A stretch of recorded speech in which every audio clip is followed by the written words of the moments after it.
Before diving into this incredible story, consider subscribing to the channel and hitting the bell. Every story here has something to say, and you won't want to miss a single one. A black woman was forced to play the violin, but her first note silenced the entire room. Angela Freeman had always loved music. Ever since she was a little girl, she could spend hours sitting in the corner of the living room of their modest Chicago apartment, her eyes closed, letting the notes of her mother's piano flow around her like a gentle embrace.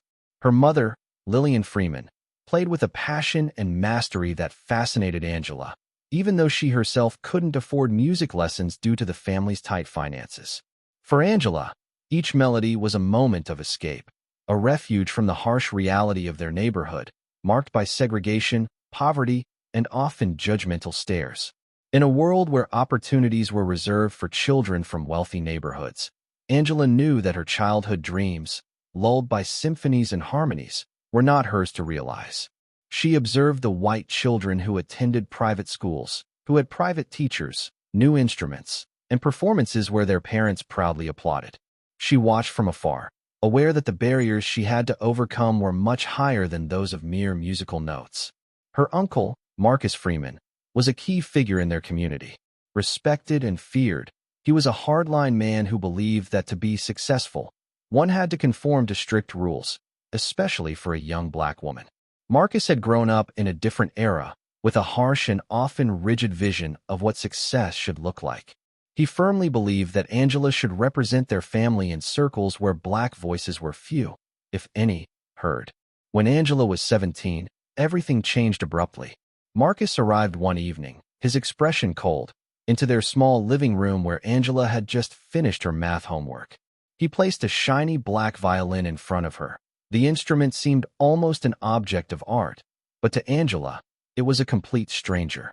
"You're going to play the violin," Marcus ordered, leaving no room for discussion. "There's a competition in 2 weeks at the conservatory. It's a once-in-a-lifetime opportunity, not just for you, but for the whole family. It doesn't matter if you can play or not. We're going to make you play. You're going to practice, and then you're going to go on that stage." His gaze was hard, almost implacable. "It's for our honor. To show that we, too, can be where others don't expect to see us." Angela felt her heart race, her hands covered with sweat. She had never touched a violin. She knew nothing about techniques, sheet music, or positions. Fear tightened in her throat, engulfing her like a cold weight. Yet she slowly straightened, controlling this inner tremor.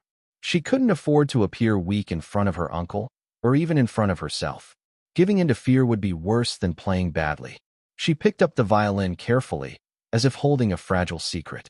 The room seemed to shrink around her, the silence becoming deafening, but deep inside, a small flame burned, a spark of hope, of boldness. This violin, this stage, this competition, all of this was about to become a struggle, a test, an opportunity. Angela knew that, even though the path was dark and fraught with danger, she had to face this challenge. Not just for her family, but for herself, to prove that her voice, however silent it had been until now, could rise above all prejudice. The great concert hall was a sumptuous setting, where every detail spoke of ancient luxury and immutable tradition. The walls, covered in gilt, glittering under the warm light of the chandeliers, seemed to whisper the centuries of music that had resonated there. Thick carpets muffled footsteps, red armchairs lined up in perfect rows, and an imposing stage, lit by delicate spotlights, awaited its next performer. In this almost sacred setting, a heavy silence had settled, heavy with invisible tensions. The audience was a contrasting mix.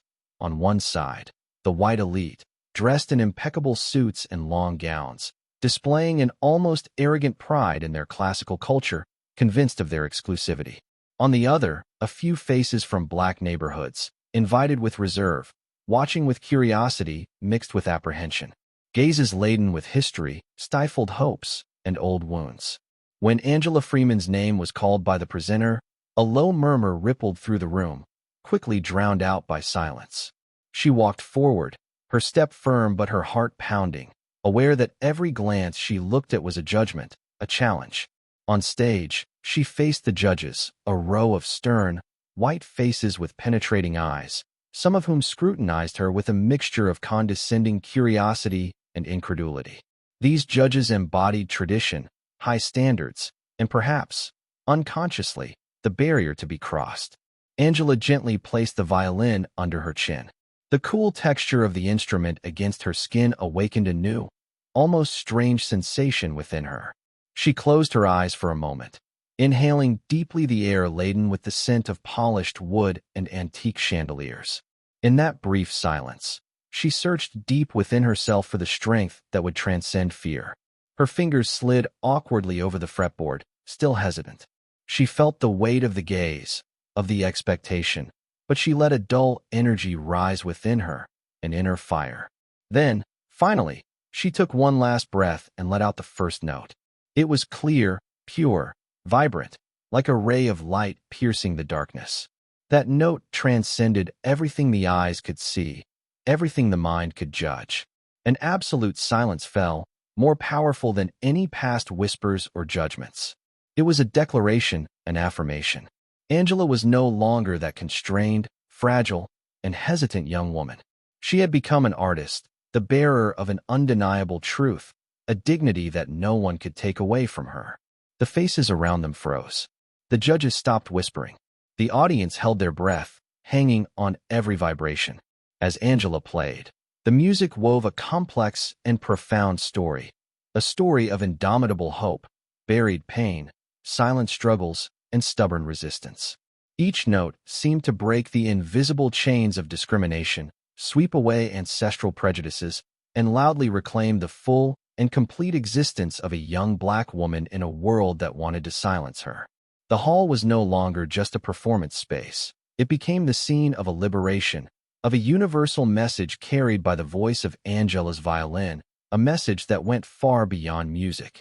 At the end of his performance, the last note faded into the emotionally charged air, hanging like a fragile promise. A heavy, almost incredulous silence enveloped the room at first.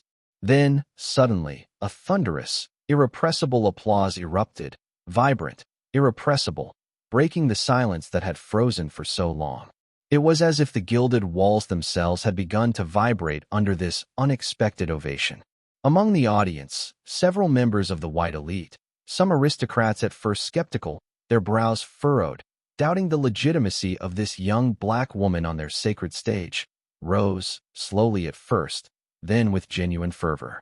Their hands slapped the seats, then the hands of others, then the air itself, in awe and admiration. A few moved faces revealed a discreet tear, others displayed an expression of surprise and gratitude. Angela had just struck a chord, transcending the invisible barriers that partitioned their world. Angela, on that stage, felt a new warmth wash over her. Despite the intense pressure, the heavy stares, the self-doubt, she had broken the chains, not just those that bound her physically, but the far more insidious ones of prejudice and limited expectations. That night, she was no longer simply a young black woman forced to play an unknown violin. She became a celebrated musician, a strong, clear voice in the muffled chorus of injustice. The road to recognition was still long and winding. After this triumph, Angela had to face the lingering jealousy of some competitors, the persistent distrust of some conservatory directors, and the closed doors of institutions accustomed to excluding talent from marginalized neighborhoods. Every step was a battle, every success a challenge to stereotypes. But that first note, that moment of pure beauty and truth, remained a beacon in her life.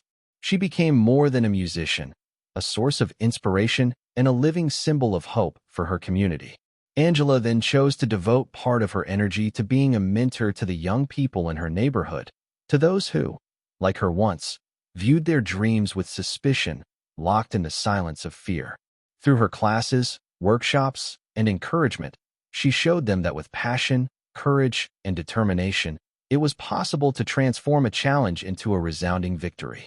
Her music became a bridge between two worlds, a universal language that reminded everyone that dignity and talent know no skin color.